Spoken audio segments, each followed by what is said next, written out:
Welcome to Defining Dad Bod, where my dad, Coach Alex Van Houten, plus his 14 years of experience to work for you. You should listen to him. Here's Pretty Beast Mode.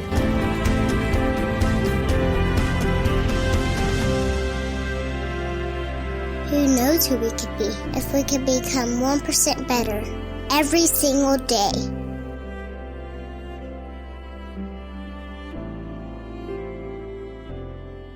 What's up, guys? This is Alex Van Houten with Defining Dad Bod. I hope you're doing super well. You're listening to Season 3, Episode 42 of Defining Dad Bod, where we're talking about macros and cheat meals. This episode is a different format than we usually publish because it's an audio replay of a nutrition workshop that we ran recently in the Better Daily app. I'm sharing this with you for two reasons. First, the Faithful 40 Challenge Summer Shred Edition starts this week on April 26th. If you're catching this show after the fact, you're still welcome to jump in and join us in journaling your mindset, nutrition, and exercise in community. And this particular workshop comes from our previous Faithful 40 Challenge, and I believe the questions and interactions that you hear in this recorded workshop will be helpful to you regardless of whether or not you join us. You'll find the link in the show notes below to register for the challenge and join the group. The second reason I'm sharing this with you is here at Defining Dad Bod, I do a lot of seminar-like education, in addition to interviewing experts of various fields to have conversations related to a practical and sustainable health and fitness journey. But many of the things that I've learned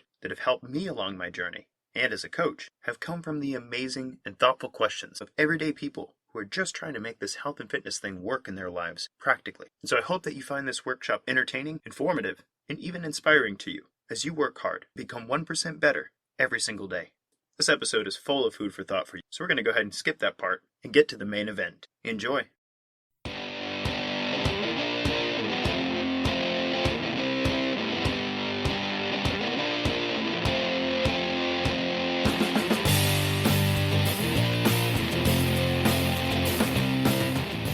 As you guys have been participating in the Faithful 40 and Better Daily, we've been journaling our mindset every day, our nutrition from the previous day, so keeping our food journals, and our exercise plan for the day. And using the nutrition journals that you've been mindfully keeping over the past couple days and even this week, we can use that as really good fodder for intelligent questions and intelligent practicality. Because one of the problems in health and fitness is we get real scientific, but not really practical sometimes. So a brief overview of some resources, and then we'll get into the nitty gritty of our evening. If you haven't already in the Better Daily group, and as we're developing this app, we're making it easier to find these resources. But if you haven't played around with this yet, click in the top right of the application, make sure you click those three lines and click on nutrition resources. And when you do that, you'll find some meal planning tools, some recipes, things like fridge art to help you with fixing your gut or getting better sleep. For those of you who are interested in boosting testosterone, there's some quick and dirty tips in there as well. And then for those of you who don't already follow the Defining Dad Bod podcast, it's not just for dads. There's a lot of nutrition information that works out well for the general population there. You might find some help. We just republished our carbohydrate series from the True Fit about a year and a half ago. So that might be really helpful to you as you're counting macros. This week we're publishing the protein, since that's something we'll be talking about this evening, so that you can dive back into that. And then there are other Better Daily members in the group who might be further along in their nutrition journey than you are. And so posing some questions to the group might be really helpful in getting you answers that you need as we're going through this Faithful 40. So before I get into the material I have planned for this evening, I'd like to know what are some burning questions that you guys would like to talk about this evening with regard to nutrition, so that we can make sure that it's valuable to you. I know Robin was in with us when we kicked off the Faithful 40, and one of the things he was interested in was protein. How do I know how much to get? What are some good sources of that? And I plan to talk about that this evening. But questions like that, I'd love to make sure that we talk about them in the group. So what's on everybody's minds that you'd like to make sure we cover this evening? Alex, how about best sources of fat? Best sources of fat. Yes. Yeah. Not sardines for you, right? Not a chance. Anything that's got fins on it, it's out. No. They're really good. Yes. I'll take your word for it. Okay.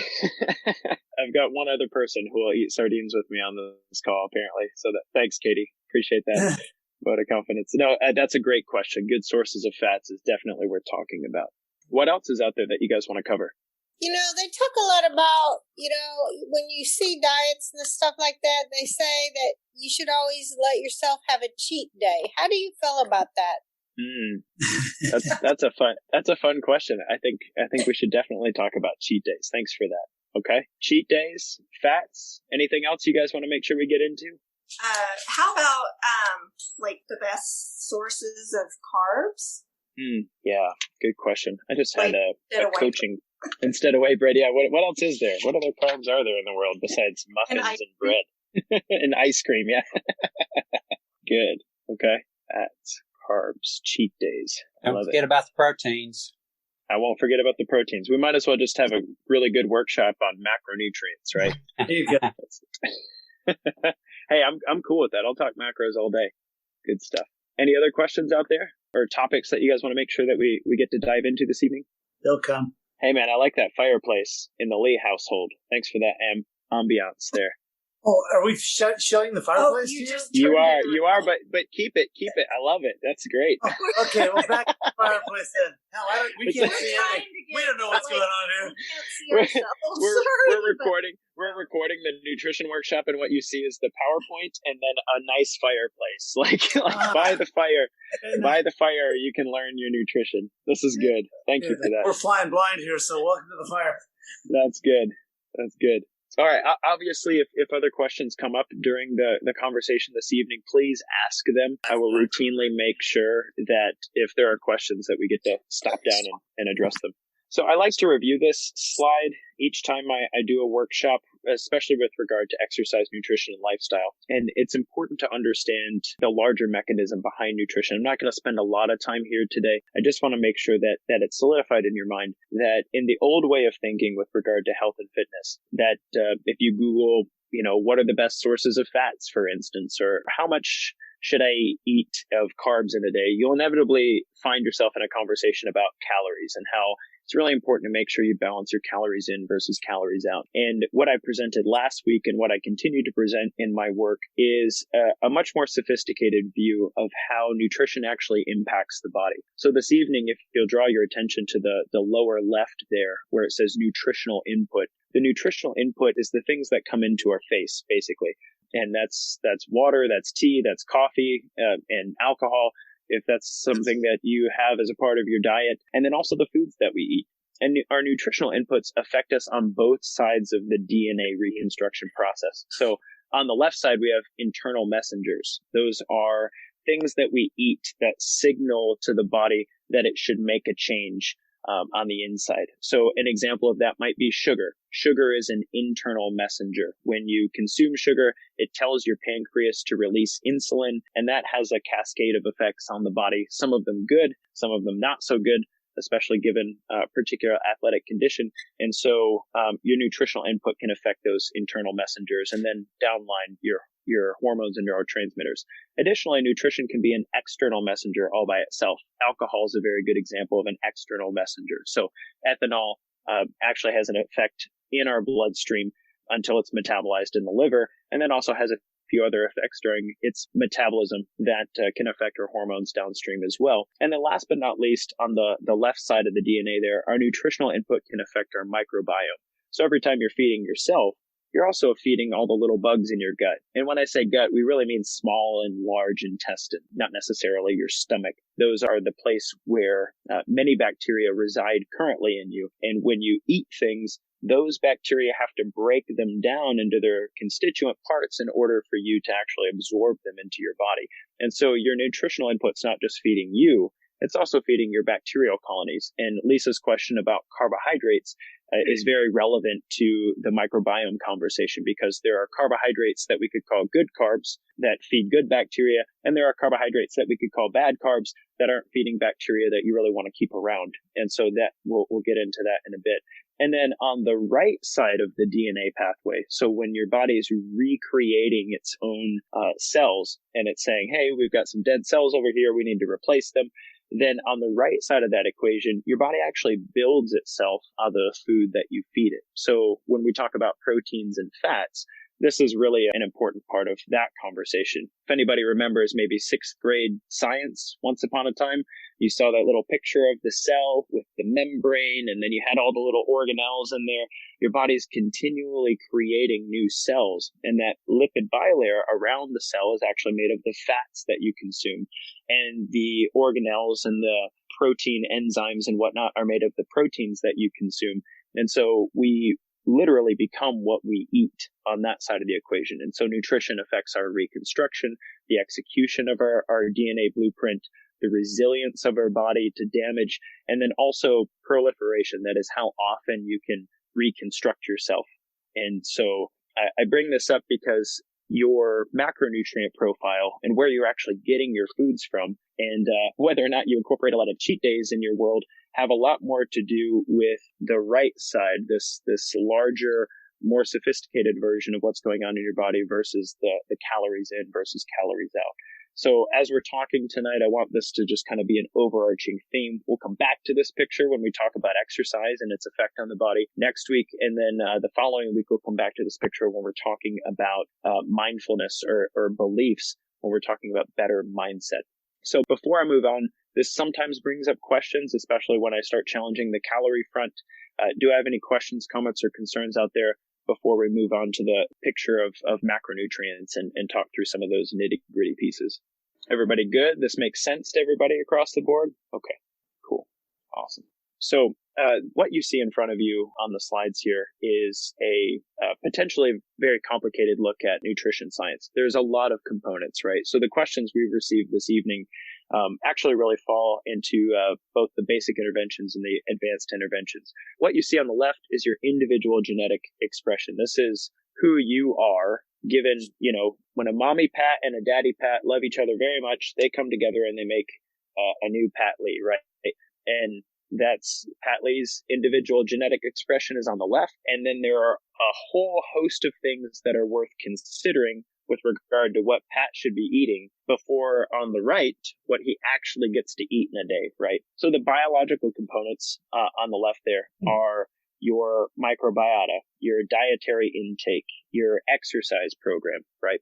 And then each of those things can kind of be broken up into their subcomponent parts. So like microbiome, for instance, your prebiotics are what you're actually feeding the gut bacteria. Your probiotics are the good guys that you're introducing to your gut bacteria. An example would be if you eat oatmeal in the morning, there are prebiotic fibers in oatmeal. And if you have kefir or kimchi or natto, which would be fermented soy, those are sources of probiotics that will actually reside in your gut. So they're going to eat the oatmeal. Those are prebiotics. And probiotics are the good guys that we're introducing to the gut, right? So we have several of those components. And you see those macros and micros there next to dietary intake. Lisa, specifically, we were talking about good sources of carbohydrates. Those micros and macros kind of fall into that dietary intake piece. And then on the right there, you see that things get even more interesting when you start thinking about preferences, right?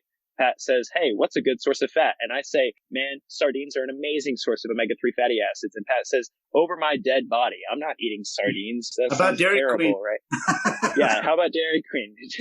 Is Dairy Queen a good source of fat? So then you have the psychosocial components, right? These are preferences, things you enjoy eating, things you don't like to eat. That could be a matter of taste. It could be a matter of how you were brought up or who's cooking in the house or who's not cooking in the house, right? It could also be a matter of time and skills. So how much time do you have, or whether or not you're able to prepare a dish that tastes good. Then relationships. I had a practice marriage once upon a time, and my relationship significantly impacted what I actually ate on a regular basis. Emotional regulation. Some folks use their food to, help to deal with a really rough day or something along those lines, or boredom. Budget. Some of the things we talk about might not fit everybody's budget. So, and then similarly, current health. I'm working with a client who I would have loved for him to be able to eat more carbohydrates about a year ago, but he had to get more insulin sensitive via his pre-diabetic diagnosis before we could actually introduce carbohydrates again without any detriments. So there's a lot of components that comes into what you should and shouldn't eat in a day. And I think the most important thing that you can take away from our individual questions that we'll get here is that what works best for somebody else might not work best for you. And it's a matter of understanding kind of where you fall in that category. So that said, I think this is a really good place to address some of the questions that came up in the very beginning. So let's start with protein. I think that's an easy place to start because most of our macronutrient profiles are going to build on our protein. So Robin, if you wouldn't mind elaborating on your protein question there, as you've been journaling the last 10 or 11 days and getting a sense of where you're at protein wise, what specific questions do you have about getting enough protein or sources of protein? Well, it's really both of them. What is the best thing to have to receive the most protein, and then how much protein should I really be eating every day? Really good questions. Thanks. Just to reiterate for the group, because you broke up there just a little bit, Robin's asking, what are the really good sources of protein to make sure it's actually breaking down in my system? Are you still there? And then I'm still here. Can everybody hear me okay? Yeah. Okay. All right.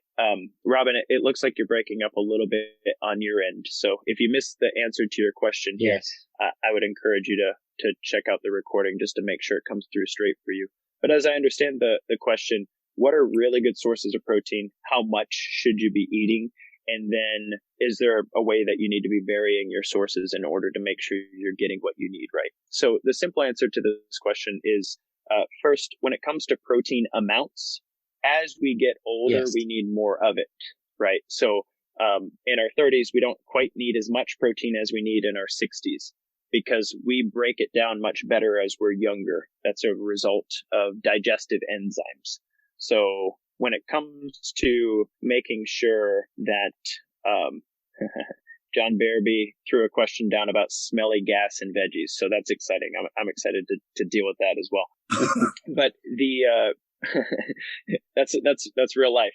So first, amount of protein is extremely important. When you're counting your grams of protein in a day from a macronutrient perspective, if you're exercising regularly, a good rule of thumb is 0.8 grams of protein per kilogram of body weight, which nobody uses kilograms. You're like, how do I use kilograms? It's your weight divided by 2.2, that's kilograms, right? So as an example, if I weigh 200 pounds and I'm using the 0.8 equation, I need about 80 grams of protein in a day. That's a good rule of thumb for minimum amount of protein required in your body. Now, if you are exercising regularly, then we start to use lean body mass as your source for minimum number of grams of protein, right? So if I weigh 160 pounds and I'm 10% body fat, then I can do a little math there and I need 144 grams of protein. It's 1 gram of protein per pound of lean body mass. So Robin, if that makes your head spin at all, then it's really simple to just take your weight, divide it by 2, and say that's the minimum amount of protein that I need in a day. Take your weight, divide it by 2. That's about the minimum that I need in a day. And then most people who are exercising regularly need about 1/2 more. If I weigh 200 pounds, about 100 grams is my floor, and then I take half of that and add it. I need 150 grams of protein in a day if I weigh 200 pounds. Oh, my goodness. Yes. Now, that said, if you're not lifting weights regularly, the amount can be a little bit lower, right? So the first time I do this with people and I talk about the amount of protein they should be getting, it's overwhelming. They look at their journal and they look at how much they're eating and they go, holy crap, like I'm not even close. Like, Right. Where am I going to get all that protein from, right? So the best thing you can do is try to add about 10 grams a day and see where that can come from. That's the best start, is to just climb it, right? Because when we make minimum recommendations and maximum recommendations, none of that matters unless it's realistic for you. And I really wouldn't, a lot of people's guts take a little bit of time to adapt to that. So if you're eating, let's say you're eating 50 grams of protein a day and you should be eating 120. If you change that tomorrow, your gut's going to hate you. You're going to be texting me like John over here and be like, what about the gas, man? Like, what am I supposed to do with that? Nobody wants to hang out with me. So it's a really good question to go, okay, what's my minimum? How am I going to get there? And then start to grow that, right? Because protein, I guess I probably should have started with this. Sorry, guys. But The reason protein is important and the reason we start with it from a macronutrient perspective is because that is the source of building blocks that our body's going to use to recover from all of the stress in our day, right? Carbohydrates and fats are energy molecules. They're going to keep us kicking. But protein's going to make sure that we don't break down in the process. That's the name of the game. It doesn't matter how much carbs and fats you eat if you die, because you're dead. But protein's going to keep you kicking. Protein's going to keep the system continuing to rebuild itself. So I've said a lot of things there, Robin. Does the amount make sense? Does it make sense that, hey, I need to elevate this and I can do it a little bit at a time? And we'll talk about sources in just a second. Yes. Okay. It makes a whole lot more sense than that. Thank you. Yeah, you got it, man. So from a source perspective, you really have several options here. I'm going to go with my easy ones first because I find that people like easy. So from a protein perspective, my favorite recommendation is Greek yogurt. Do you eat Greek yogurt at all in your life? Yes. Pat says he's got stock in the company. Yeah, he's a lot of it. buying Oikos stock. So Greek yogurt is a powerful source of protein because it's relatively inexpensive compared to other protein sources, and you can get it with different levels of fat in it. Like you can get fat-free Greek yogurt, which is basically just protein, and you can get full-fat Greek yogurt, which is a great source of good fats plus protein. And it's also a nice conduit for other superfoods, right? So if you add a little bit of local honey to it, or a little bit of cocoa powder, or goji berry powder, or I like to add hemp hearts to mine for fiber and phytonutrients. Greek yogurt can be kind of like, I call it with Gabriel, I call it my big boy pudding. For those of you who don't know, Gabriel's my oldest. I say, Dad's going to have his big boy pudding, and that's, Greek yogurt plus a few additives and stuff. So that's actually a really powerful way that you can add some good protein to your day without it being a big hurdle to cross, because it's simply, adding a serving or two of Greek yogurt in a way that you enjoy eating it. So, how's that feel, Robin? Is that something you can roll with? Oh yeah, absolutely. That's awesome. Awesome. And then, from a, general perspective, if you don't have heart issues and whatnot, then eggs are a wonderful source of protein. And it's arguable that even if you do have heart issues, eggs can be a great source of protein. For those who are concerned about getting the cholesterol and whatnot, you can do the egg whites. They're pure protein themselves, but since most of the nutrients are actually in the yolk, one ninja but slightly frustrating thing you can do is eat egg whites one day and egg yolks the next day. I know that sounds crazy, but that will actually give you a nice dose of protein with no anti-nutrients in the yolks on the next day. So most of the clients that I work with generally start their day with eggs, and they do a really good job getting enough protein in their systems. And if that's not on the docket for you, or you would prefer a vegetarian source of protein, you can also do red lentils, but I don't find them nearly as tasty. About 4 boiled eggs every day. Boom. Nice. You and Katie would get along really well. She likes to start her day that way. Now, Alex, what's that, Pat? You find the cholesterol from the eggs is not something to be worried about? That's a really good question. Two things about cholesterol here. First, our dietary cholesterol is only related to our blood cholesterol at a rate of about 10%. That's what most studies show on a large scale, which means if you ate 200 milligrams of cholesterol daily from eggs, or you had a large amount of cholesterol daily from eggs, that would only elevate your cholesterol about 10%, meaning about 20 points of your cholesterol could be attributed to your egg consumption at that point. Does that make sense? Yeah. So it's not a huge number. If you're somebody who's hanging out with like 320 as your total cholesterol number, then yeah, adding eggs to the equation probably isn't a good idea. We don't need to be elevating the cholesterol much higher than that. But if you're somebody who's kind of borderline, you're hanging out in the 180s, 190s, then eggs aren't going to be a big issue for you. And the second thing I would say about cholesterol, and I have to say this, I'm not a doctor. But the second thing that's important to consider about cholesterol is that your HDL, high density lipoprotein, versus your total cholesterol number is a much better indicator of how healthy your cholesterol number is versus your actual total cholesterol number. So if you're hanging out at a 70 for your HDL and a 180 for your total cholesterol, then your HDL to total cholesterol ratio is above a 4, which is amazing, right? Whereas, some folks are hanging out in their 20s or 30s for their HDL cholesterol with a total cholesterol of 200. That's not stellar. That shows a much higher incidence of risk of heart disease and whatnot. So what I would say is whether or not eggs might be a problem for you has a lot to do with what your total cholesterol is right now versus your HDL. So if you're really, really high from a cholesterol perspective and your doctor's trying to help you get that down, or maybe you're taking a cholesterol lowering medication, then you might want to stick with the egg whites until you get that cholesterol under control and elevate that HDL. But otherwise, the cholesterol in eggs isn't going to have a huge impact on your total cholesterol. Thank you. Yeah, you got it.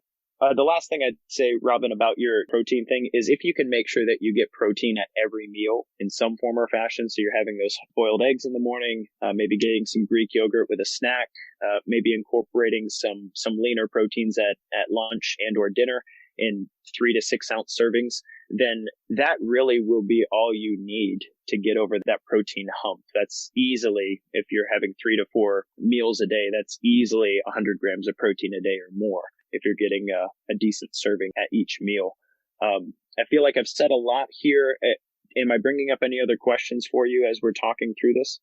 No, I understand. I got it. It's okay. It's a whole lot different than what I'm doing now. So this is really good. Awesome. And, you know, we teach our kids, and not to be patronizing here at all, but this is how we teach our kids at our house. Like, we do, you know, breakfast, lunch, dinner, and maybe if we have a snack in between, we say, all right, we're going to get some protein first, and then we're going to eat something else. You know, so we do like our berry or our banana or whatever the kids are hankering for. We pair that with a protein. It might be some Greek yogurt, could be a little turkey out of the fridge, could be quinoa or lentils or something along those lines. And if most of the adults that I've crossed paths with, if we thought of our food that way, let's start with protein and then, you know, add a few things to it, it wouldn't be hard at all to hit your protein needs in a day.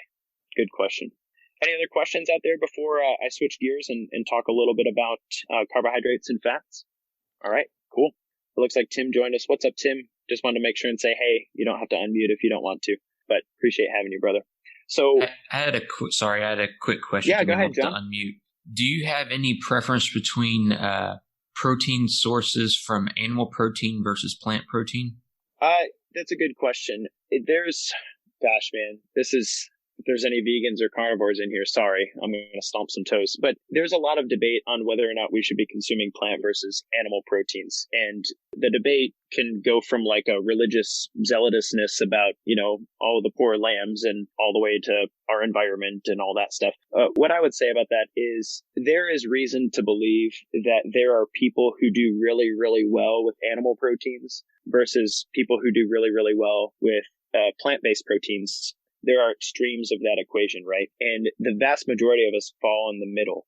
Like humans, as a rule, are omnivores. But, you know, there are examples throughout biological history of human beings doing well, like the Inuit, for instance, eating whale blubber all year round. And that's it. That's all they really live on. They've got a few tubers, but you're not eating kale, that's for sure. And they don't know what quinoa is. And then there are other civilizations who eat nothing but beans and rice, and, you know, that's their thing. And there's a little more to it. They'll have pork like once a month or something like that. But all that said, when I work with clients, I generally start with complete proteins, which are animal based. I like to steer toward fish, eggs, and dairy because they're simple to get and they're easy to regulate. Outside of that, I experiment with my clients with plant proteins, but I've found there are some clients whose digestive systems hate plant protein. And by hate, I mean kind of like the gassy veggie question you had earlier. Like there's a significant difference. They have the same amount of protein from dairy versus the same amount of protein from like pea protein. And there's a very different digestive result, right? So the best I can say is it's worth experimenting with yourself to see what feels best, energetically speaking. Personally, I do really well right in the middle. I have about a third to a half of my proteins come from plants, and the rest come from animal sources, mostly fish, eggs, and yogurt, as we talked about earlier. I will say that there's reason to believe that some folks do really poorly with red meats and whatnot. Not that I'm down on red meat. I love a good steak like anybody else who loves a good steak. But there are several people that I've worked with who are getting a significant amount of their protein from, you know, the fattier meats in the world, and that's not doing their health any benefits. But not that red meat's bad for you, just some people could do with a little less of it. But really good question. Does that answer it for you?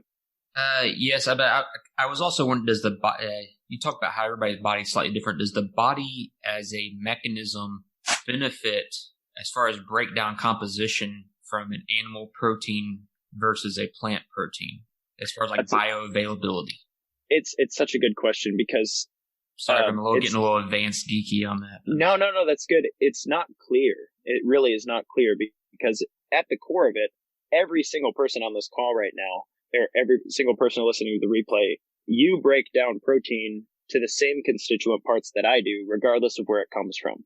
Like pea protein, rice protein, beef protein, dairy protein, all of those things, you break it down to the same constituent parts I do. The problem is it comes in different configurations given where it comes from, right? So if you can break it down, you will break it down to its constituent parts and be just fine. If you don't break it down very well and your body has a reaction to the configuration it comes in, then that will be problematic for you, right? And so that's really where the rub is that every single person on this conversation right now can get good protein from beans and good protein from Greek yogurt. But whether or not you have a reaction to some of the proteins in beans versus some of the proteins in casein, which is the primary protein in Greek yogurt, is where one might recommend not consuming that regularly. And people are finding that, there are groups of people who have stopped eating certain things and just eat beef, and they're like, all my autoimmune issues went away. Is it because the protein in beef is magical? Like, no, they just, cut out some things that weren't going so well for them. And similarly, on the other side of the aisle, there are folks who have cut down on particular sources of protein in their lives and gotten, protein from more lentils and quinoa. And they're like, wow, all my autoimmune issues went away. So it's the same problem, just two different solutions, if that makes sense. A good understanding of whether or not the protein you're eating is bioavailable is whether or not you're losing muscle. So really, really good understanding on that front. And there are other ways you can track inflammation, but I'm a good example of somebody who shouldn't go vegan. I was vegan for 8 weeks and I lost 8 pounds and it was not very good. I don't have 8 pounds to lose, or at least not the good kind. So no vegan for me. I did it with a dietitian helping me too. So it wasn't that I did it stupidly. It just wasn't for me. Yeah, exactly. And you noted there the gut microbiome can have a part to play in that as well. So maybe it's genetic, maybe it's microbiome. I wish the scientific community knew, but we don't. We just know that some people seem to do really well one way and some people not so well. Very good question. I don't mind getting in the weeds, John, Are you guys okay to move on to carbohydrates? Sure. Is that good? Okay.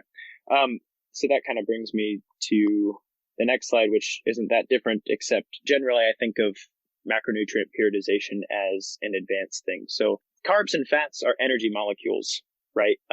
Carbohydrates are only energy molecules. Our body only uses them for energy. Their other kind of secondary job in the body is to feed our gut microbiome. The bugs in your gut really enjoy eating on, you've heard get enough fiber. That's the idea is, the starches that are able to make it through your stomach and end up in your large intestine could feed other bugs in your gut that are trying to do good things, right? A good example of that is a bacteria that produces something called L-butyrate. L-butyrate is a short-chain fatty acid that can promote healing in the large intestine. But L-butyrate is only created from resistant starches, which are sources of fiber. I've had people eat green bananas before. I know that sounds really weird and they taste like grass, but the green bananas before they ripen, they do have a resistant starch in them. Or cold potatoes after you've cooked a potato and refrigerated. Again, this is something that marathon runners have been doing for a long time to get compound starches in their systems. This was before the advent of maltodextrin, the little goos in the packets and stuff. They were using them to run long races on cold potatoes. Your gut bacteria can create L-butyrate from resistant starches. So all that to say, carbohydrates generally are used in the body for energy if everything's working well, and they can feed gut bacteria. Fats, on the other hand, can also be used as energy, but the fats in the body are also used to create things like hormones or like cell membranes, or the vast majority of every single person on this call, your brain is made of mostly fat and water. So we all have fat heads. You heard it here, folks. No matter how fit you are, you have a fat brain. And so that's good. So that said, when we talk about carbohydrates and fats, it's important to understand what they do in the body and then how to know how much you should eat of them and what sources, right? Generally, here's my rule of thumb. Fats have no oxygen in them. So if you have a poorly conditioned cardiovascular system, then we need to make sure that you're eating more fats so that we can teach your body that it needs more oxygen. This is very important because people who have poorly conditioned cardiovascular sources tend to crave carbohydrates. Why? Well, carbohydrates have oxygen built right into them, and oxygen is required to release ATP. That's the energy molecule in the actual food component itself. And so if there is no oxygen, there is no ATP. So what happens to folks who are really bad at burning fat as a fuel source and who are poorly cardiovascularly conditioned, their diet tends toward carbohydrates all by itself because that's the only source of energy they can use. Does that make sense? Like carb cravings often come to those who are in poor cardiovascular condition and who are unable to use fat as a fuel source. Now, there's a few other things going on. Fat tastes good. Like who likes butter on things or who likes cheese? You know, fat tastes good, right? Like fats generally taste great, but we don't crave them. We don't go, you know what I really want right now? You know what I could really go for? Some avocado. And I get it. Like guacamole's good. And, you know, sometimes you'll sprinkle a little salt on there. It's pretty good. But like nobody craves avocado. People crave like blueberry muffins or people crave like Starbucks lattes, you know, like you don't go, man, it's been a rough day. I could really go for some coconut oil. You know, I just want a big old scoop and I just want to eat that. Like, I mean, stranger things, right? But that said, when you're in a stressful state and you need a quick source of energy, carbohydrates are what your body goes for. Your body's not stupid. So oxygen's built right into the carbohydrate molecule. But here's the thing. In the dietary community, carbohydrates have gotten a bad rap. Like they're bad for you and, you know, you should count them and you should decrease them and all carbs are bad. That's not the case. In fact, if you're very athletically conditioned, carbohydrates are actually a really helpful source of energy and a good way to continue growing muscle and to keep your body firing on all cylinders. Most athletic people burn a lot of carbohydrates. There are a few exceptions. If I'm a marathon runner or ultra marathon runner or one of those crazy Ironman people, and I say that with all the endearment and respect possible because that's amazing. But they might be more on the fat side of things because they don't get at a high intensity. They do low intensity all day long. That's what they do. But most athletes are carbohydrate burners. And the reason is if I've got a lot of muscle and I have to do something intense, then I need a quick source of fuel. There's no way I can get the oxygen from the air into my body, into my cells, and do a lot of work with it all at once. But carbohydrates have the oxygen packed right into the molecule. So it's just there. It's prepackaged, just ready to go. Anyway, all that to say, there are great sources of carbohydrates in our world. And what's important to understand is where am I on the conditioning spectrum? Am I athletic?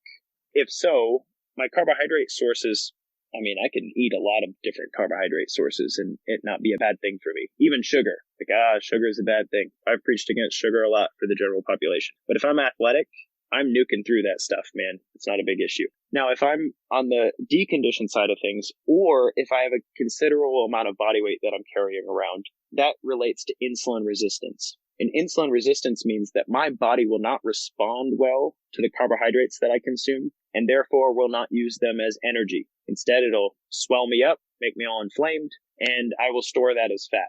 And so if I'm less conditioned, I have to be really careful with my carbohydrate sources because I need carbohydrates that will long and slow drip into my bloodstream when I eat them rather than hit me like a ton of bricks in the face, right? So an example would be Skittles versus oatmeal. Skittles, very, very short chain carbohydrate, breaks down super fast. I don't even know which carbohydrates, sucrose and fructose and some other oses. Hits you like a ton of bricks. Actually, Skittles have a higher glycemic index than table sugar. Like you can eat a spoonful of table sugar and your friend can eat a handful of Skittles and their blood sugar will go up faster than yours. I know, crazy, right? Fructose breaks down faster than sucrose.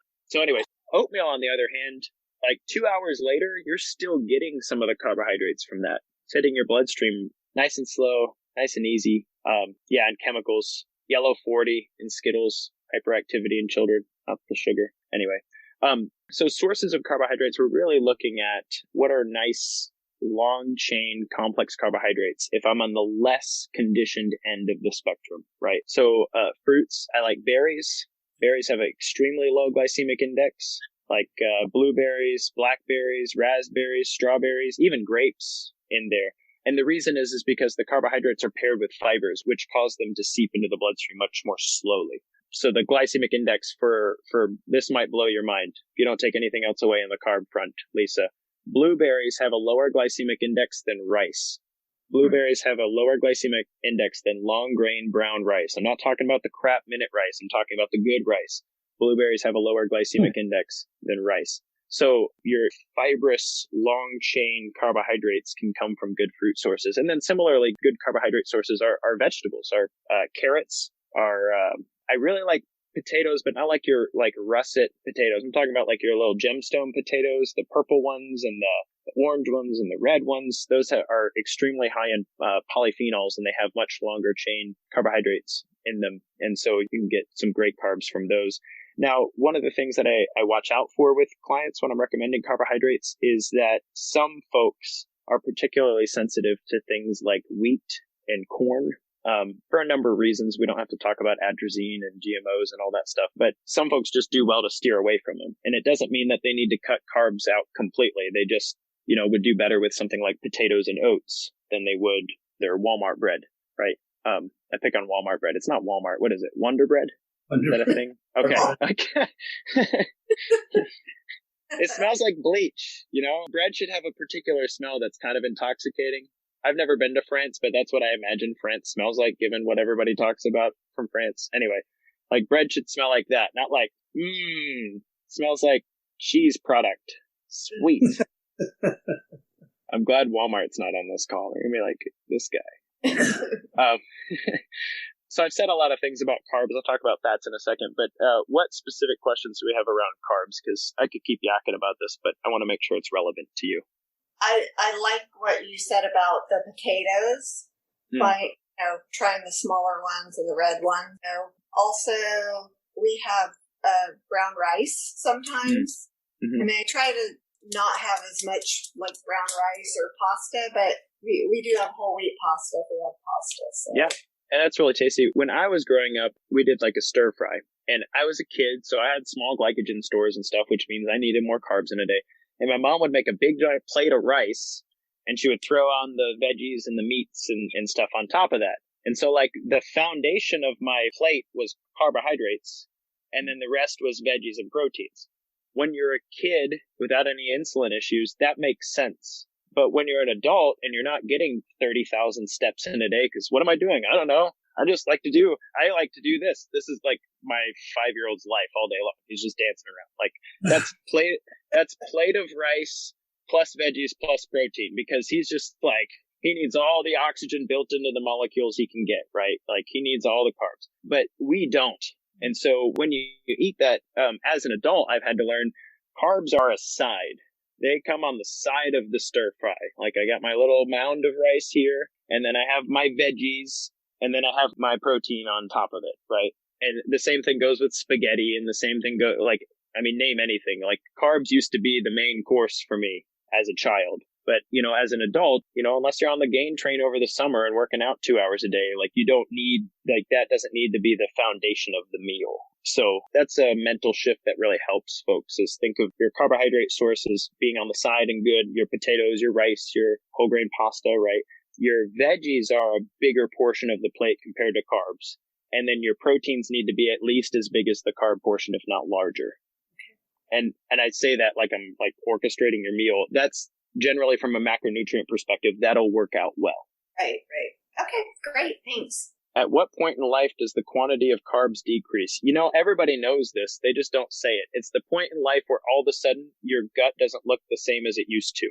That's the point at which carbs need to decrease. And that's, generally associated with the stress of real life and sleep deprivation and lack of exercise and stuff. But it actually has to do with growth hormone. So when you stop growing, like when you've reached your maximum height and you're, about the amount of muscle you're going to have, then you stop requiring so much short-term energy, right? So our kids, not only are they bouncing around, but they're also growing. Their bodies are also growing bones and growing muscle tissue. And like, Bennett, my youngest, he's 2, right? He's going to cut himself on something or run his head into something, and then he's going to heal overnight. That same bruise would take me literally a week, and it doesn't get any better as we get older, right? Because every cell in his body is just turning over so fast. He's creating new cells all the time. And that is powered by carbohydrates. Like they're just nuking through it, right? So anyway, Good question. Basically, when we stop growing and we're adulting now. We've got the stress of the household and sleep deprivation and all the things. Really good question, but it has a lot to do with growth hormone, John. Any other questions about carbs out there before I talk a bit about fats, and then make sure that I dive into cheat meals so that I can preach just a little bit more?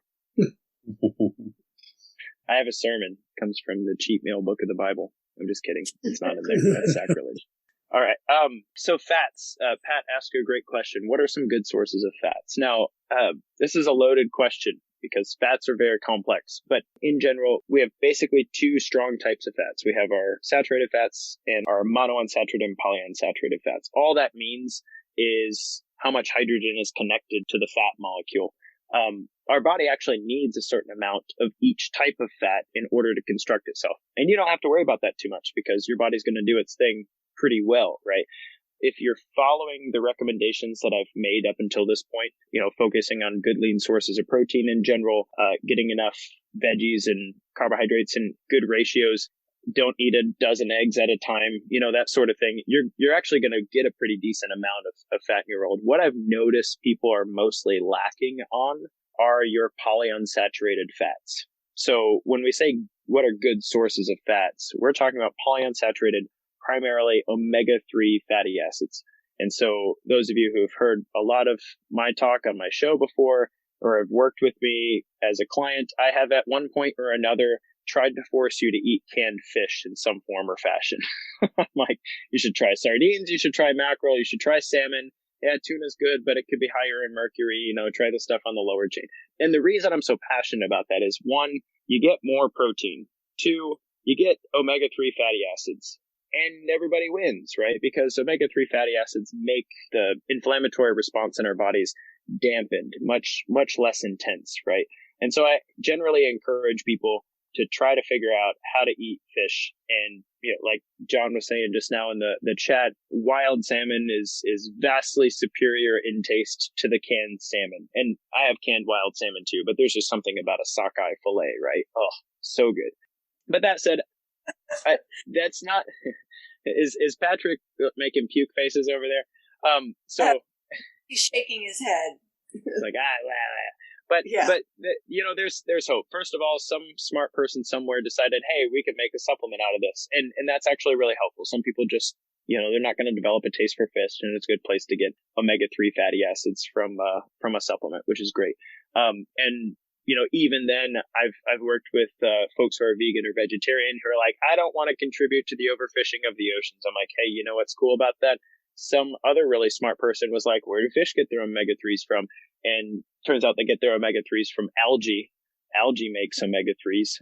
And so there's omega-3 supplements out there made of algae. Or you can get literally like algae powder that you sprinkle on stuff like pepper. Super cool. I don't know that it tastes really great. I just know it exists.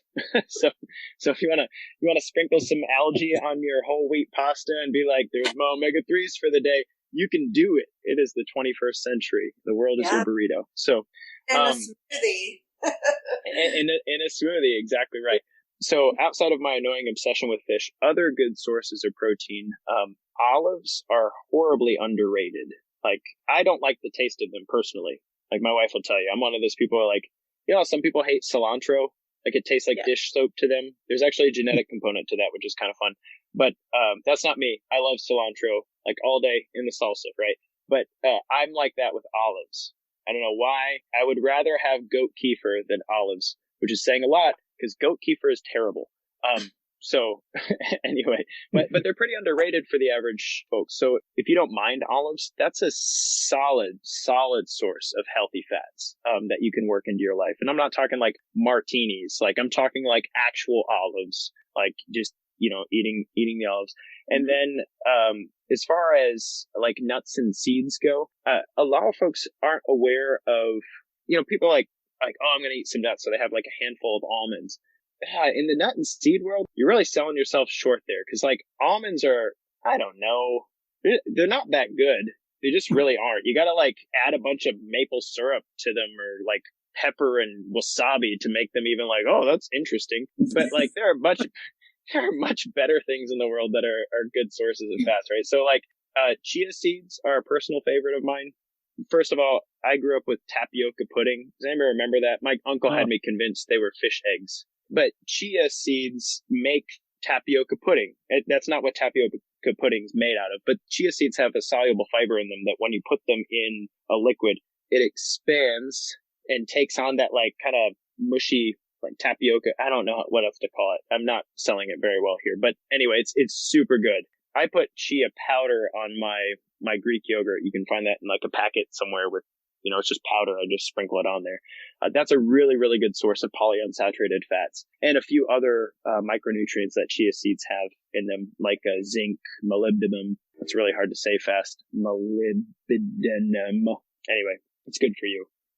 So it's a component to enzymes. And then hemp hearts. People have picked on me before because I lived in Colorado and hemp and all that.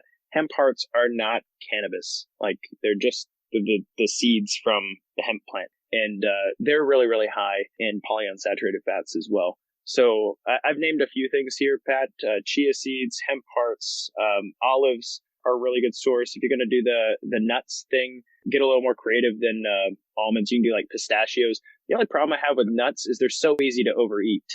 They're like chips for me. You give me the pack of nuts and I'm like, where'd all the cashews go? And cashews aren't technically a nut, I don't think. Actually, now that I say that, dang it. I don't remember what they're classified as, but they're not a nut. Anyway, the only problem I have with nuts as a source of fats is that they're just so easy to overeat. And then the eggs that you're eating regularly have great fats in them, great source of healthy saturated fats with some good fat-soluble vitamins in them. And it's all that's coming to mind at the moment. How about avocados? Avocados are an excellent source of fat. You can overdo it on them. Like a whole avocado is about all the fat you need in a day. Yeah. So like it's really easy, kind of like the nuts thing. It's easy to overdo it on an avocado. Like there are folks I've worked with that's their only source of fats. Like they generally do avocado and fish, and they don't have olives in their life. They're not eating nuts. They're not eating beef. So that's great for them. But I've worked with people who like, oh, avocado is good for me. It's like a vegetable. Well, it is like a vegetable soaked in oil. Like, so don't go crazy. I prefer the buttered gemstone potatoes myself, if that's where we're going with it. Yeah, man, cut those suckers in half, throw them in a glass dish, put some. I got John with the nod here. He's got the gangster nod going. You whatever seasonings you want on it, a little bit of butter, a little bit of salt. Oh, like you just cook enough that they last all week, and I'll eat on those suckers all week long. Cashew's a type of fruit. Thanks for that, James. Appreciate that. I knew it wasn't a nut. It's got a similar nutrient profile. I don't know what it is about purple vegetables, but I freaking love them. Purple potatoes so and purple broccoli. Oh my gosh, it's so yummy. And purple carrots too. Yeah, we grew some multicolored carrots here last year. They were so good. It's not like this is the posh thing to do. The color is flavonoids. Like the color comes from flavonoids. So like you guys have heard that perhaps that red wine is good for you because of the resveratrol, right? The resveratrol is a flavonoid that colors the wine red, right? That's why, white wine doesn't have as much resveratrol as red wine, right? So if you're going to drink wine, drink the red wine. It's probably better for you. At least that's how we justify it in my house. I'm just kidding. But when you do like purple vegetables and whatnot, you're actually getting a much higher dose of flavonoids and micronutrients than the lighter colored stuff. And so like, same thing goes with blueberries, like the blueberries, blackberries, deep, dark colors. Those come from flavonoids, and those flavonoids are antioxidants, and they have amazing properties, beneficial things for hormones, beneficial things for inflammatory function, beneficial, like we've even seen the antioxidants in things like blueberries have an effect in a petri dish on malignant tumors and whatnot. So, like the power of antioxidants in the body are pretty powerful. That was a really stupid sentence, but you get my drift. It's been a long day, guys. All right. I've been stuck in a house with ice all around and a 5-year-old and a 2-year-old. So I think I got 10,000 steps today, which means I had to make lots of laps. And you have not lived until you tried arm balance yoga with Bennett on your back. I'm just saying. It was a party. James says beets. Yes, beets are an awesome source of flavonoids as well. And there's actually been studies that suggest that beets, specifically a compound called betaine, that's native to just beets, you can't get anywhere else, actually reduces the breakdown of muscle tissue during high intensity exercise. So some of the really high intensity athletes, especially like our cyclists and things like the Tour de France and whatnot, they're using beet juice to reduce the amount of muscle breakdown during their high intensity work, so they can keep going. So yeah, beets are great. Now they come in a can too, and the canning process may or may not actually break down the beneficial components. I don't know, but that's something worth thinking about. So like sauerkraut, for instance, is a probiotic food if it's alive. But if you're eating sauerkraut from a can that's been heated to a super high pressure and stuff, so all the probiotics are dead, then all you've got is the rotten cabbage minus the probiotics, right? So it's not actually doing anything good for you. So similarly with beets, just note that we don't know whether or not the canning process completely denatures those flavonoids. Don't beets have a lot of sugar in them? I mean, you can add sugar. But I mean, in the plant itself, I thought they have a lot of internal sugars. No, you can make sugar from beets, but a beet itself doesn't. It's kind of like an apple, like apple juice has a lot of sugar, but an apple doesn't have a whole bunch of sugar devoid of fiber, right? Yeah, so fiber carries it, yes. Exactly. Yep, good thought. So I've said a lot about the macronutrients. Have I triggered any questions before I talk about cheat meals? I have a question. Yeah, hey, James. Just real quick. In one of your shakes you had, going back, whatever you post on Facebook, you had aloe in your shake, and I wondered where that falls in all this. You had put aloe. I don't know if it was a gel. Where does that fall in? What protein, fat, carb? What is that? Good question. It's in the lovely category of doesn't count toward my calories in a day. No joke. I'm not kidding, because it's a big fat zero from an energy perspective. Aloe juice has no nutritional value for energy.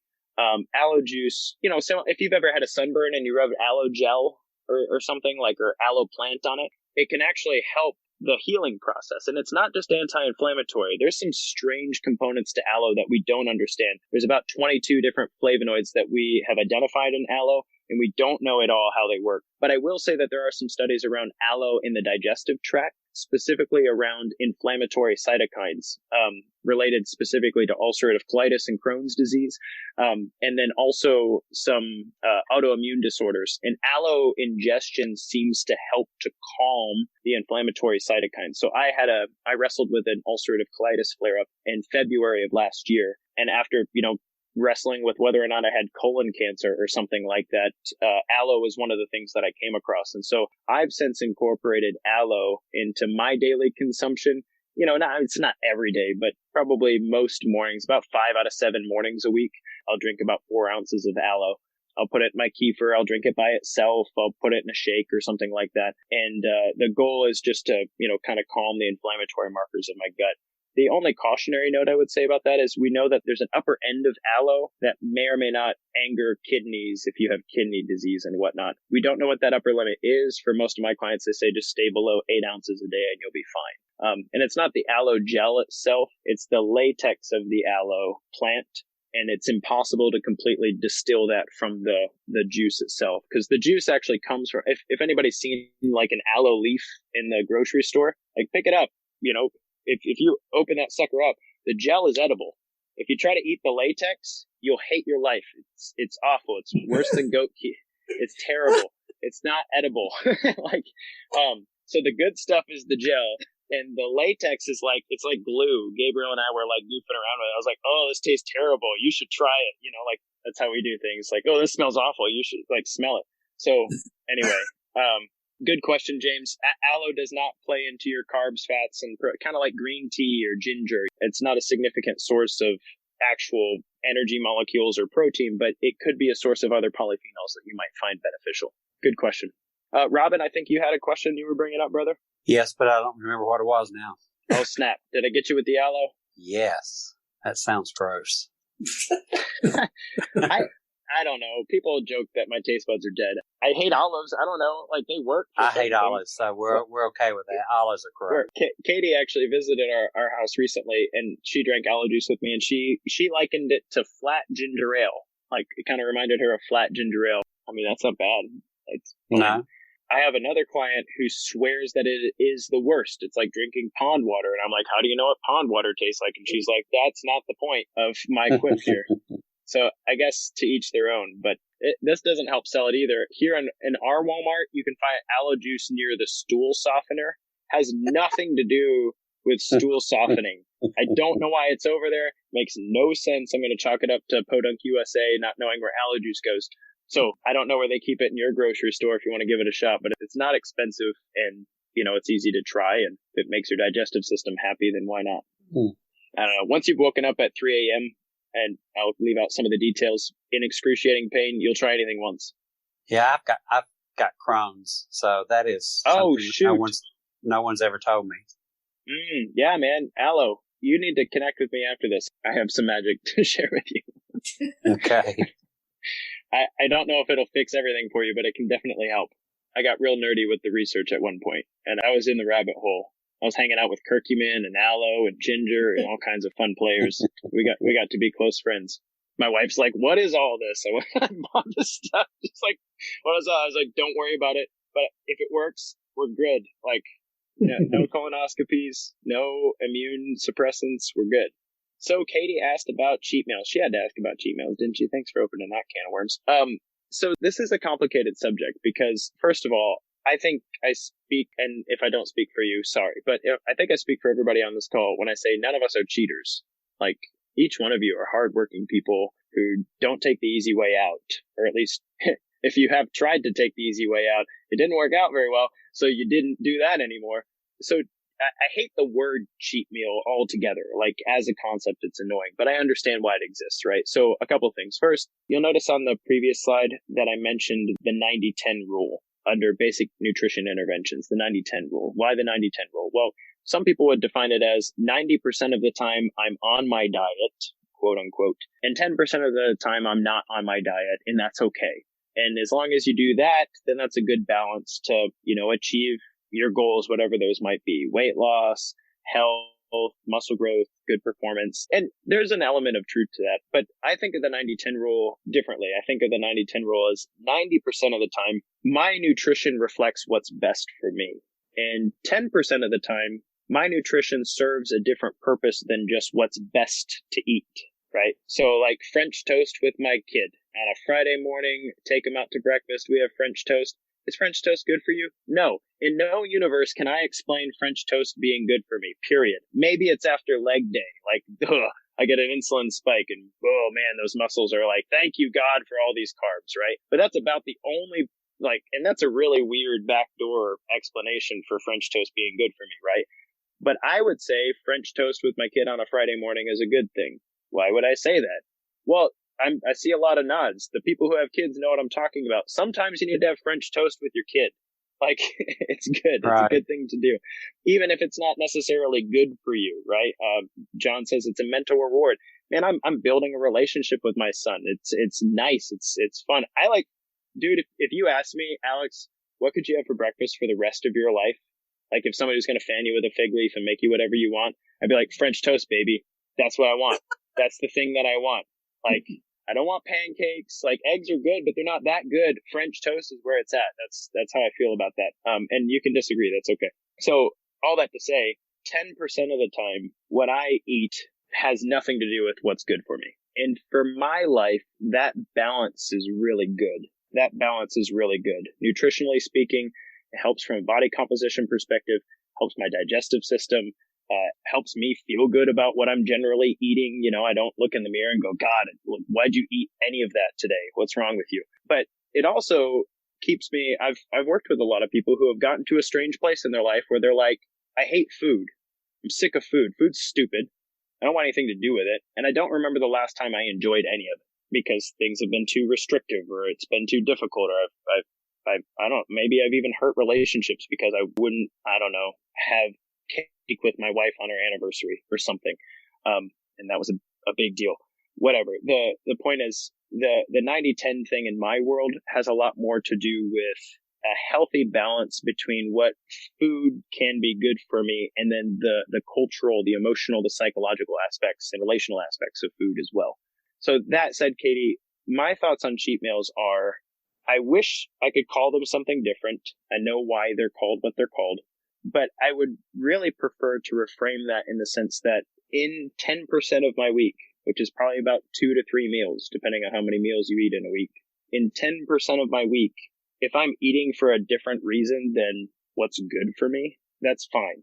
Like, that's fine. That's good. That's likely a positive and powerful thing. And I found that for many of the people that I work with, if they're doing good things for their body 90% of the time, and 10% of the time, they're going to enjoy ice cream with their loved ones, or they're like, damn it, it's been a week. I'm going to have a bourbon, man. Like, like if they're in that place and that's good and it's been nice and it can fit in that little place, that 10% place, and it doesn't expand into the other. You know, I've worked with people who one ice cream this week turns into brownies every day for the next, 2 weeks. That's a different thing. I don't know. Like I said, I would rebrand that. I wouldn't call that a cheat meal. I'd be like a daily bread. I don't know, whatever. Like my daily bread is good for me. My once a week thing that I enjoy might not be good for me, but it's still good for me. If that makes sense. So I don't know if I wrapped that up in the bow that I would like to wrap it up in. But does that give you a sense of where I'm coming from, and or does it bring up any other questions for anybody? Gives me somewhat of a gauge, overall big picture of where I need to think about my own food. So thank you for that. Thanks for the question. That's a really good question. I appreciate you asking. It's a matter of kind of scratching an itch. I used to drink a lot, and I don't drink anymore. So I think the sugar. I get my sugar differently now. So, but I think that at some level, and I'm 57 years old, so I reward myself a little bit more. But I think that if you don't have that reward system for yourself, I mean, this can turn into drudgery too. I enjoy working out. I enjoy how my body is getting in better condition, but at the same time, that just adds a little bit of enjoyment where otherwise maybe you wouldn't have it. So I have to call it, maybe we call it a reward meals. Reward, there you go. I like that a little better than cheat meals. That's fun. I have a relevant story that doesn't sound relevant, but give me a second, okay? When I was in 10th grade, I played this video game called Elder Scrolls that sucked me into it. It took me I wasted 70 hours that week playing this stupid video game. I wasted an entire spring break. And I remember emerging from my room with pizza over here, and I'm in 10th grade, right? I'm all athletic. I did all this stuff. My mom's like, man, he's been working hard for whatever. At least he's out of my hair and isn't whining about teenage things. So fine, do your thing. So I emerged from my room, and I remember thinking what happened to me? If this Xbox exploded right now, then 70 hours of my life would be gone. That's just stupid. So I made a pact with myself that if I was going to play video games in my life ever, then it would be with other people, relationally speaking. It would, the goal of the video game would be to bring people together who wouldn't otherwise come together and enjoy myself. And I live that now. I just finished playing Minecraft with Gabriel for 30 minutes, and we're we're running from zombies. We got our little wooden swords, and we're trying not to die and having a grand old time building our little cabin and stuff. But I think food follows a similar vein, because people come to a place in their life where they're like, why do I keep eating every Rice Krispie in the pan? Why am I doing that? I'm sneaking into the kitchen and eating it so nobody sees me. That's not good. But having dessert with somebody you love, or having a meal that's particularly rich, that's not necessarily going to be really nice on your digestive tract, but maybe you're having a great conversation and it's fun and it's powerful and you're making memories and whatnot. That can be a powerful aspect to enjoy food in a healthy way. And I don't know, I wouldn't call that a cheat meal. If it's cheating, it's cheating the right way.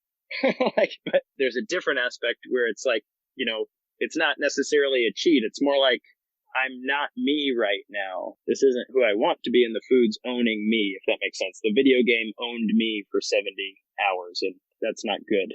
I know we're kind of, broaching the psychological there, but it is a very psychological thing to think through. There's a thing that doesn't fit. Paul says it in Romans, "Oh, wretched man that I am, that which I do not want to do, I do, and that which I want to do, I don't." You don't have to be religious to know what that means. You're what am I doing? What's happening to me here? So I really appreciate the question, because it's a deep question. It's a deep question about how your nutrition lines up. What lines of meaning does it serve in your world, and how do you balance those things? And it's not an easy question, and I think each person has to find their balance in there. Tim Sample says, how can you gauge moderation in a cheat meal? I find that I can blow a week's worth of work in one bad meal.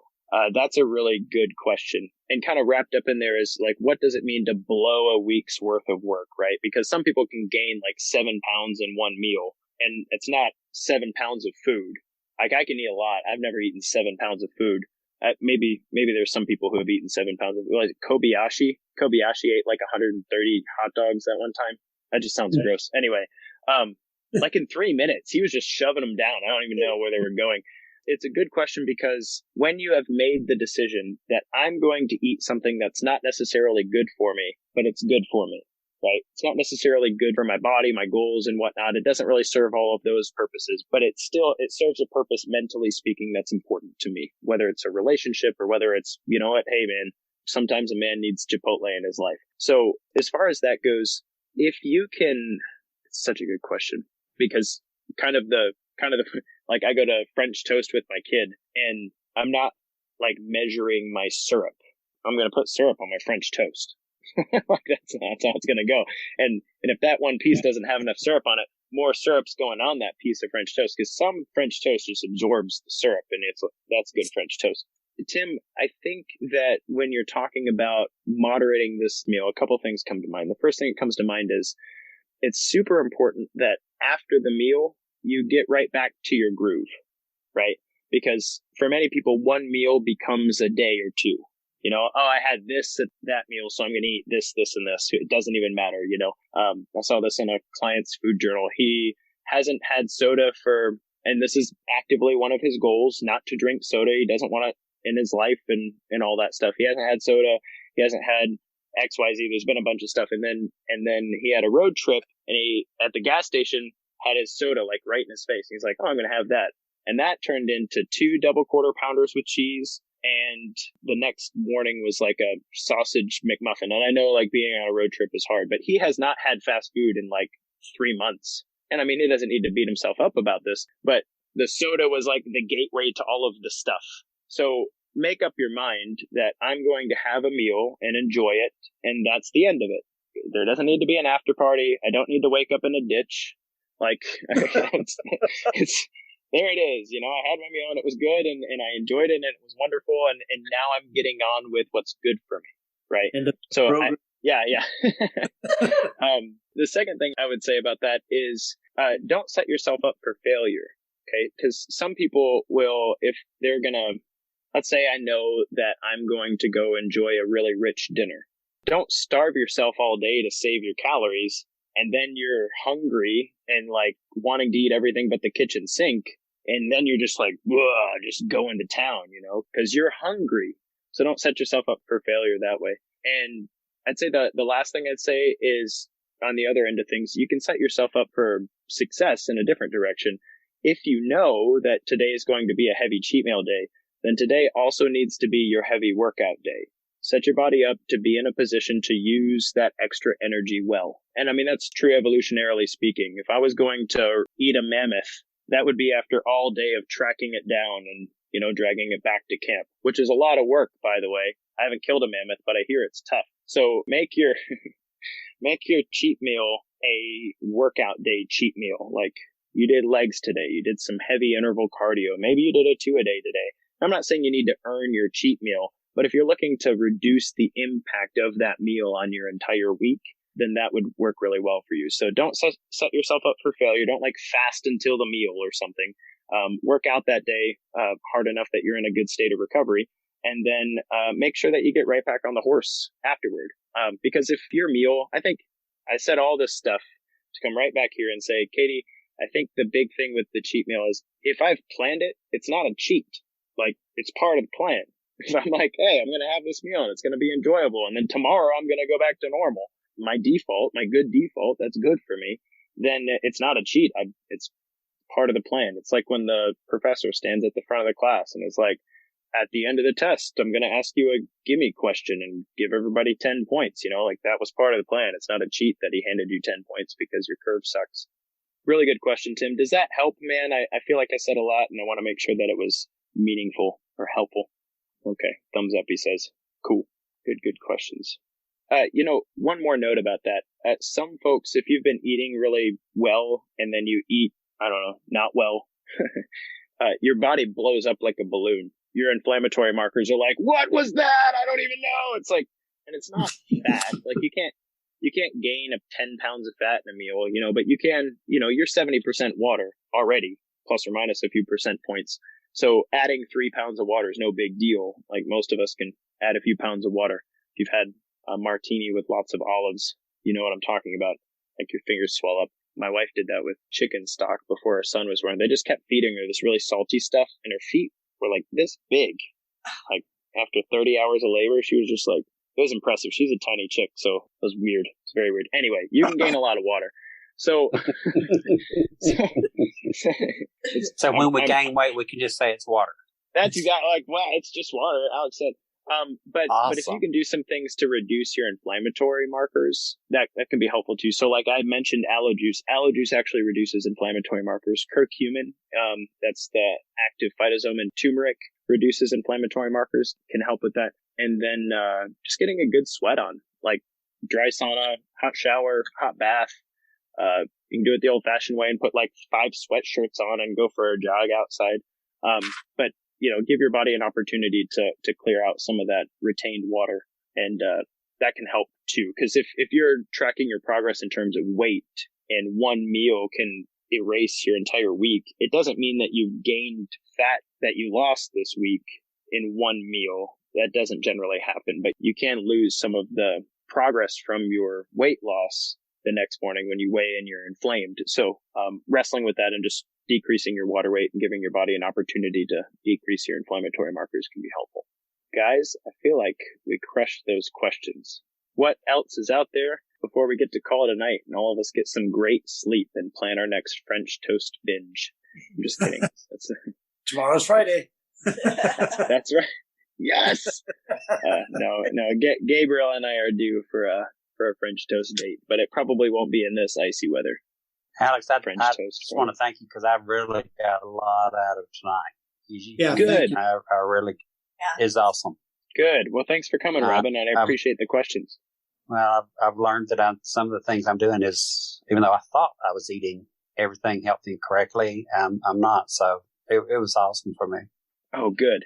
Gonna try those green bananas? I'm just kidding. Don't, unless you have a good reason. They're not my favorite. Don't try goat kefir either while you're at it.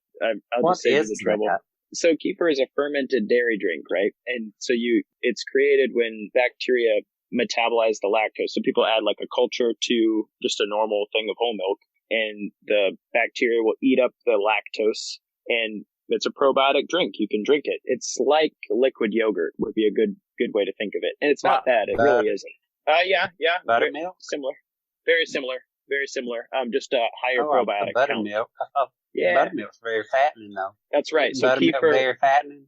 It is. It has quite a bit of saturated fat in it. That's why it's so thick and chunky. But your kefir has a much lower saturated fat count because it's thicker because of the probiotic action, not the fat content. So anyway, I tried to make goat kefir recently out of goat milk.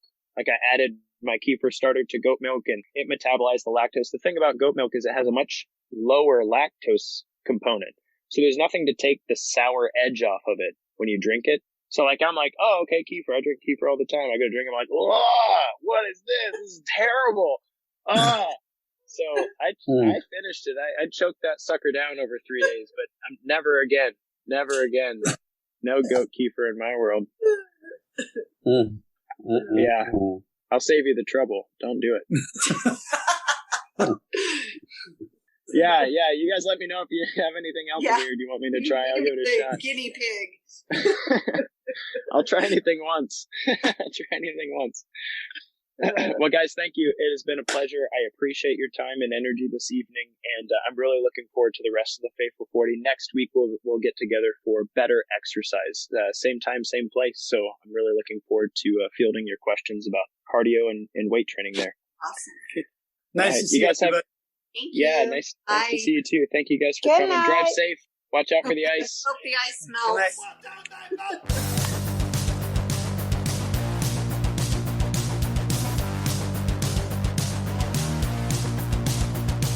The free, practical advice and conversations here remain unbought and unbiased, thanks to the support of Better Daily. If this episode has been helpful to you, Share it with someone in your life who you know it will benefit. Then, subscribe to the podcast and leave us a raving review to tell others what value Defining Dad Bod has brought to your health and fitness journey. Finally, if you're struggling for betterment, don't do it alone. We all have a cross to carry, and it's lighter when we do it together. Go to definingdadbod.com/betterdaily to get supported, challenged, and inspired to take yourself to the next level. Who knows who we could be if we could become 1% better every single day. Go to definingdadbod.com/betterdaily today. That's definingdadbod.com/betterdaily.